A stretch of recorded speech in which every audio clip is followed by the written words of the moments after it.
Hi champs, welcome back to evidyarthi.in। मैं हूँ मिताली। चलिए शुरुआत करते हैं अपने चैप्टर नंबर 15 के फर्स्ट लेक्चर के साथ। तो इससे पहले मुझे लगता है कि इंट्रोडक्शन आप लोगों ने देख लिया होगा, नहीं देखा है तो ज़रूर देखो सबसे पहले, बिकॉज उससे एक आइडिया आप लोग को लग जाएगा कि चैप्टर में पढ़ना क्या है, कितना पढ़ना है। और चैप्टर तो बहुत इजी है, देखो इंट्रोडक्शन ले रहे हो नहीं ले रहे हो जैसा भी है, चैप्टर बहुत इजी है। So starting with the very first thing, chapter में क्या पढ़ना है, फूड रिसोर्सेज और उनका इम्प्रूवमेंट। यानी कि सबसे पहले तो हमें ये पता होना चाहिए कि अगर हम बात करते हैं अपने फूड रिसोर्सेज, जिसमें कि सबसे बड़ा फूड रिसोर्स हमारा एग्रीकल्चर होता है या फिर वो animal products, plant based products. Plant based तो देखो एग्रीकल्चर में आ गया है ना, एनिमल प्रोडक्ट्स जिसको हम अपने खाने में रोज़मर्रा की ज़िंदगी में यूज़ करते हैं। तो वो उनके इम्प्रूवमेंट्स के बारे में, उनकी प्रोडक्शन के बारे में, उनकी मैनेजमेंट के बारे में, वो सब हम इस चैप्टर में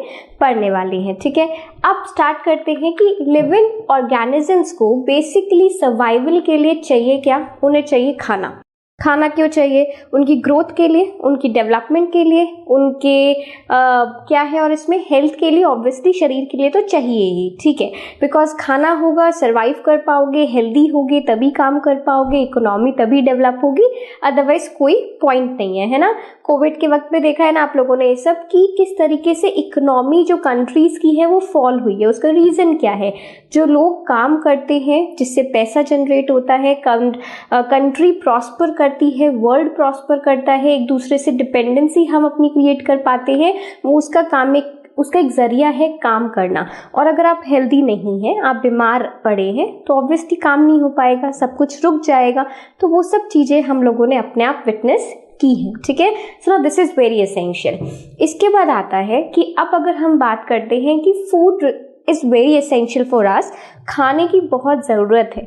तो खाना हमें मिलता है या तो एग्रीकल्चर से या फिर एनिमल हस्बेंड्री। ठीक है, तो अब बात करते हैं कि व्हाट आर दोज फैक्टर्स जो कि इम्पॉर्टेंट है इस चैप्टर में, जिनको हम डिस्कस करने वाले हैं कि वो ऐसे कौन से फैक्टर्स हैं जिसकी वजह से आज के वक्त पे क्रॉप्स का कह लो या फिर कैटल फार्मिंग की बात करें या पोल्ट्री फार्मिंग की बात करें, उनकी इम्प्रूवमेंट की हमें नीड बहुत ज़्यादा है। यानी कि ऐसी सस्टेनेबल प्रैक्टिसेस को हमें ज़रूर लेना चाहिए, एनवायरनमेंट का ध्यान हमें ज़रूर रखना है। बिकॉज हम ऐसा नहीं कर सकते हैं कि एक सीज़न हमारा हुआ, हार्वेस्ट हुआ और उसके बाद हमने पूरा उसको जला दिया, जंगल के जंगल पूरे क्रॉप चलते हैं और कितना पोल्यूशन क्रिएट करते हैं। तो उसके क्या तरीके हो सकते हैं, ये सब हम फैक्टर्स को एक बार देखते हैं। सो regarding that we have land cultivation, production efficiency of crops and livestock।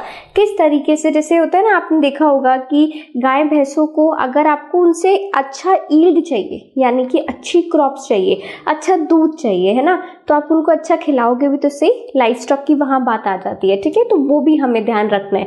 Then sustainable environmental practices, already बता चुकी हूँ। Access to resources, this is hugely important, this is very important. Access to resources में पता है क्या है, देखो सिर्फ ऐसा नहीं है कि आप बोलोगे कि देखिए हमारी तो खेती है, और कोई भी फार्मर्स की अगर मैं बात करूं, किसानों की अगर मैं बात करती हूं, तो ऐसा नहीं है कि उन्होंने सिर्फ क्रॉप्स को अपना उगा दिया, उनका काम खत्म हो गया। उनको बेचना भी है, ठीक है, वो बेचने भी चले गए हैं। सरप्लस, अच्छा बेचना है, लेकिन बेचने के लिए भी तो कोई होना चाहिए ना, एज इन खरीदने वाला भी तो कोई होना चाहिए। अगर आपके पास वो कैपेबिलिटीज ही नहीं है, अगर आप एज इन कैपेसिटी नहीं है, कैपेबिलिटी एक अलग वर्ड हो गया, बट अगर आपके पास वो कैपेसिटी नहीं है कि आप उनके फूड रिसोर्सेज या उनकी क्रॉप्स को या उनके खाने को खरीद ही नहीं पा रहे हैं, तो कहाँ से उनको पैसा देंगे या फिर अपने मीट कैसे पूरे करेंगे वो फार्मर्स, है ना। तो नया ईल्ड कहाँ से लेकर आएंगे?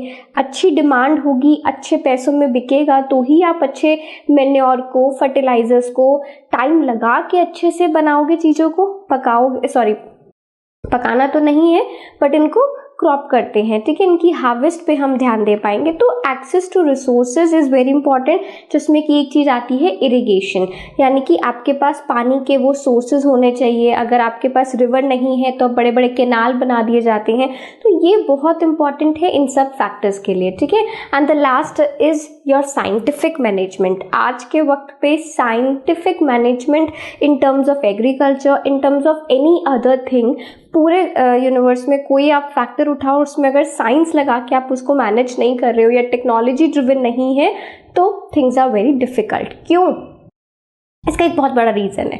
रीज़न ये है कि पहले के वक्त पे आप डोमेस्टिक पर्पस पे काम करते थे, यानी कि एक स्टेट से दूसरे स्टेट में, एक कंट्री के बीच में ही सारा काम चल रहा है। बट अभी सब कुछ ग्लोबल हो चुका है और काफ़ी बड़े तौर पे चीज़ें फैल चुकी हैं। तो उसको अगर इतना फैलाना है तो we need technology, we need scientific methods. क्यों साइंटिफिक मेथड्स चाहिए? क्योंकि हमारी पॉपुलेशन बहुत ही अच्छी गति से बढ़ रही है ना, बहुत ही तेज़ी से।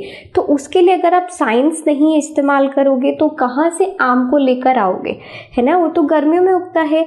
आम के एक पेड़ को बनने के लिए, पूरा जो वो फल देने लायक होता है, उसको ही कम से कम 10 से 15 साल लग जाते हैं। 10 से 15 साल का वेट कौन किसके पास है करने का, नहीं है ना।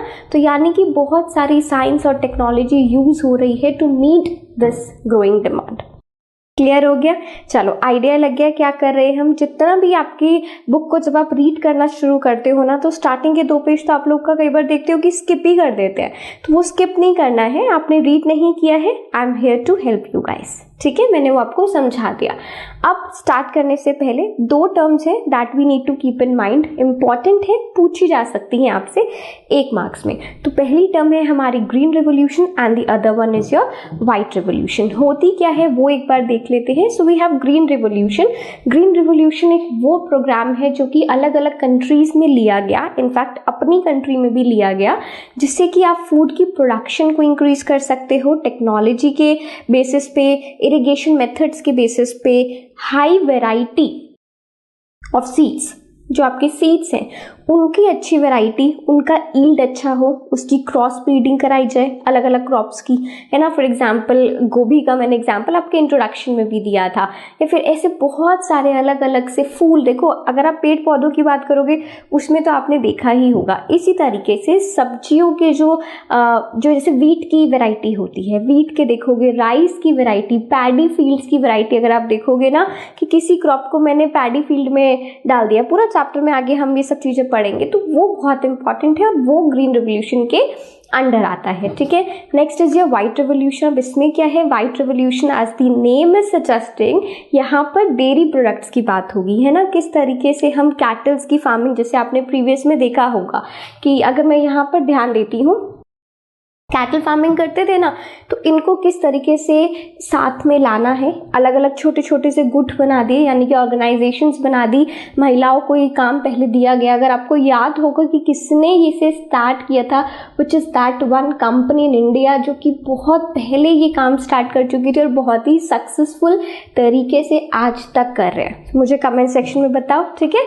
अच्छा, तो ये हमारा व्हाइट रेवोल्यूशन हो गया, जिसमें कि हम लोगों ने दूध से उसके प्रोडक्ट्स किस तरीके से पहुंचा सकते हैं लोगों में, उस पे काम किया है।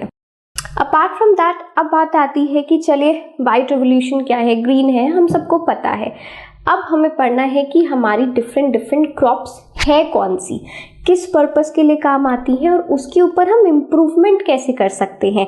फॉर एग्जांपल अगर मैं पैडी फील्ड्स की बात कर रही हूँ, यानी कि अगर मैं राइस की बात कर रही हूँ, तो राइस में मैं ऐसा क्या कहाँ से अच्छा राइस ला रही हूँ, किस तरीके से उसको प्रोड्यूस कर रही हूँ, उसका मैनेजमेंट मैं कैसे कर रही हूँ, यानी कि सेलिंग। अच्छा, उसके इम्प्रूवमेंट के लिए मैं कौन से मैन्योर यूज़ कर रही हूँ, कौन से फर्टिलाइजर्स मैं यूज़ कर रही हूँ, वो सब चीज़ों का ध्यान हम इस पहले टॉपिक में देने वाले हैं। ठीक है, तो सबसे पहले बात आती है कि यहाँ पर मैंने आपके सामने कुछ सीरियल्स लिखे हैं, जिसमें कि जो कि सोर्स है हमारे कार्बोहाइड्रेट्स के। कार्बोहाइड्रेट्स क्या होते हैं, एनर्जी गिविंग फूड, है ना। आपके बॉडी में अगर आपको काम करने की, इनफैक्ट अगर मैं बात करूं, अगर इस लेक्चर को देखने की भी अगर आपको हिम्मत चाहिए, so we need energy, right. पढ़ाई करने के लिए तो वैसी बहुत एनर्जी चाहिए, है ना, मानते हो ना। तो जो भी है हमें क्या चाहिए, जो भी एनर्जी हमारी बॉडी में इनिशियल टर्म्स पे हमें चाहिए होती है, वो मिलती है हमें कार्बोहाइड्रेट से। इसी तरीके से बैक ऑफ दी स्लाइड आपके पास है प्रोटीन्स। प्रोटीन्स हमें मदद करते हैं बॉडी बिल्डिंग में, यानी कि ऐसा नहीं है कि सिर्फ जिम वालों को प्रोटीन चाहिए, you also need protein, you also need fat, क्योंकि विदाउट दैट आप इजीली वॉक भी नहीं कर पाओगे। बोन्स का स्ट्रक्चर तो हम सब में है ना, पूरा ढांचा है, तो बोन्स हेल्दी नहीं होंगी तो हम चलना, उठना, बैठना, खाना आसानी से नहीं कर पाएंगे। ठीक है, so these are the food जो हमें प्रोटीन रिच होते हैं और जो हमें प्रोटीन की मात्रा हमारी बॉडी में सही करते हैं। फिर बात आती है ऑयल सीड्स। ना oil seeds are very important. अब ऑयल सीड्स क्या होते हैं? हमने ऑयल सुना है बच्चा, ऑयल आता ही तो ऑयल सीड से है। सबसे बड़ी बात, आपने कभी अगर ध्यान दिया हो, मूंगफली खाते हो सर्दियों में बैठ के, जिस भी सीजन में मन करता है खा लेते हैं, आजकल हर वक्त पे मिल ही रही होती है। ठीक है, थोड़ी देर में खाओगे आपको लगेगा आपका हाथ ऑयली हो रहा है। रीज़न क्या है? उसके अंदर होता है उसका ऑयल। पीनट ऑयल यूज़ करते हैं लोग, कोकोनट ऑयल यूज़ करते हैं लोग, मस्टर्ड आपको पता ही है, कैस्टर ऑयल आपको पता ही है, ऑलिव आपको पता ही है। तो ये oil seeds are very important. ठीक है, ये हमें क्या देते हैं? ये हमारी बॉडी में, हमारे टिश्यूज़ में नीचे एक फैट की लेयर होती है विच इज़ वेरी इंपॉर्टेंट। ठीक है, ऐसा नहीं है कि फैट सिर्फ उन्हीं लोगों के अंदर है जो कि मोटे ताजे हैं। नो, फैट हम सबके अंदर होता है और नेसेसरी फैट होना बहुत ज़रूरी होता है। ठीक है, चलिए लास्ट तो नहीं, आई थिंक सेकेंड लास्ट है। इसके बाद हमारे पास आती हैं वो वेजिटेबल, वो मसाले, स्पाइसेस, वो फ्रूट्स जो कि हमें वाइटामिन्स और मिनरल से भरते हैं। ठीक है, जैसे आयरन हो गया, पोटाशियम हो गया और हेमोग्लोबिन के अंदर आयरन। ठीक है ना, यहाँ पे अलग अलग ऐसे पूछा तो नहीं जाएगा, बट हाँ चैप्टर के बारे में आपको इतना आइडिया जरूर होना चाहिए, तभी आप पढ़ पाओगे कि why we need to have an improvement over this. हमें इसे ठीक क्यों करना है, ये क्या ठीक करना है ना। तो ये हमारे मिनरल्स एंड वाइटामिन के सोर्स हो गए। Now this is the last for today's topic. In addition to these food crops, in food crops के साथ साथ we need fodder crops. Fodder crops का मतलब होता है, देखो कभी आप लोगों ने ध्यान दिया होगा, बड़े बूढ़े टोक देते हैं इस चीज में, यानी कि बोल देते हैं, एडवाइस करते हैं किसी भी गाय भैंस को जब हम कुछ खिला रहे होते हैं तो बोला जाता है कि देखो ज्यादा बासा मत दो उन्हें, है ना।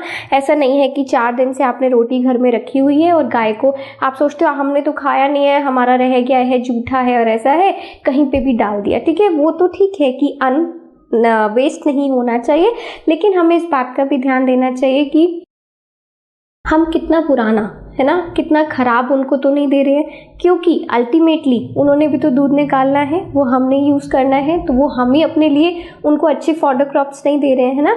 अब फॉडर क्रॉप्स की अगर बात करी जाए तो आपके घर में बचा हुआ जो रोटी होती है वो आपकी फॉडर, वो इन लोगों के लिए यानी कि कैटल्स के लिए फॉडर क्रॉप नहीं है। सबसे बड़ी बात, इनका जो नेचुरल सोर्स है खाना खाने का वो कुछ ग्रास होती है। ठीक है, जो कि ये अपने आसपास आप देखते होंगे फील्ड्स में चढ़ने जाते हैं, चराहा बोलते हैं कि जो लेके जाता है, देखते हो।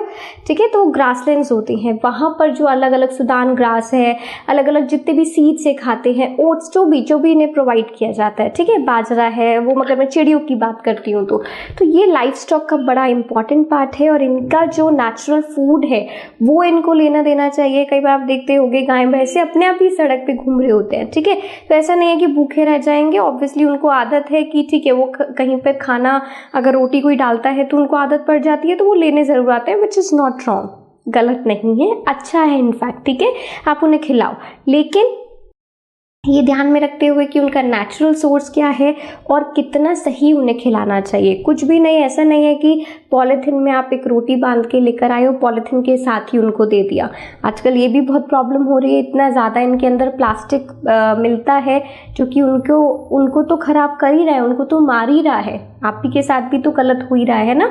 तो ध्यान में रखना है हमें, अपने आसपास के जो हमारे साथ में रहने वाले जंतु हैं, है ना, इनका भी हमें ध्यान रखना बहुत ज़रूरी है। ठीक है, तो चलो आज हम इसको यहाँ ओवर करते हैं। छोटा सा मैंने आपको एक चैप्टर का फर्स्ट एक आप समझ लो कि क्रॉप्स के बारे में आपको आइडिया दे दिया है। इसके बाद हम पढ़ने जा रहे हैं कि क्या क्या इम्प्रूवमेंट के फैक्टर्स होते हैं और एक एक करके उनको देखेंगे। ठीक है, तो चलिए मिलती हूँ आप लोगों से नेक्स्ट लेक्चर में। Up till then everyone, take care and bye bye.